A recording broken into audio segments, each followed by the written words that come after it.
အားလုံးပဲမင်္ဂလာပါရှင်ဒီနေ့မှာကတော့မြန်မာလူမျိုးတွေရဲ့ထမင်းစားဝိုင်းမှာအမြဲတမ်းပါတတ်တဲ့အရန်ဟင်းလျာလေးလည်းဖြစ်တဲ့ဂနီထူကြောက်ကြော်လေးကိုလွယ်လွယ်လေးကြော်ပြသွားမှာပဲဖြစ်ပါတယ်အဓိကပါဝင်တဲ့ပစ္စည်းတွေကတော့ကျက်သွန်နီကျက်သွန်ဖြူဂနီထူကြောက်နဲ့အကျန်းမုံတို့ပဲဖြစ်ပါတယ်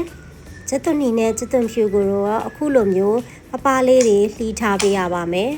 သုံးမဲ့စီပမာဏကိုကတော့မိမိအသုံးပြုမဲ့ကျက်သွန်နီနဲ့ကျက်သွန်ဖြူပေါ်မှာမူတည်ပြီးတော့မှထည့်ပေးရပါမယ်အခုလိုမျိုးကျက်သွန်နီကြော်နေစဉ်အတွင်းမှာ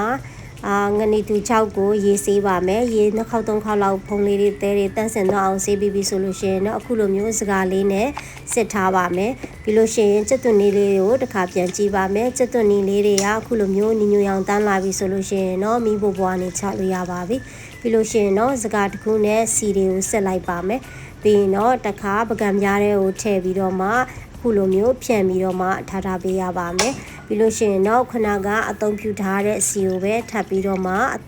ကျက်သွန်ဖြူကြော်ဖို့အတွက်ကိုအသုံးပြုပါမယ်ကျက်သွန်ဖြူကိုလည်းခုနလိုပဲကျက်သွန်ညီကြော်သလိုပဲမီအေးလေးနဲ့ကြော်ထားပေးရပါမယ်အခုလိုမျိုးအယောင်လေးတွေပြောင်းလာပြီဆိုလို့ရှိရင်တော့မီးဘိုးဘွားနေချလို့ရပါပြီပြီးရင်တော့ကျက်သွန်ဖြူတွေကိုလည်းစီစစ်ပါမယ်စီစစ်သွားပြီဆိုလို့ရှိရင်တော့ပကံများတစ်ခုတည်းကိုပြောင်းပြီးတော့တည်ထားလိုက်ပါမယ်အခုတစ်ခါမှာတော့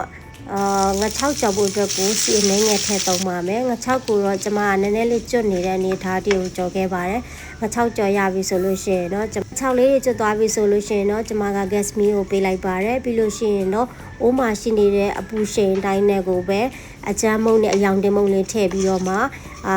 ကြော်ထားတဲ့ငါ6လေးတွေနဲ့ရောလိုက်ပါတယ်အားလုံးသမမွေသွားပြီဆိုလို့ရှိရင်တော့ကျွန်မက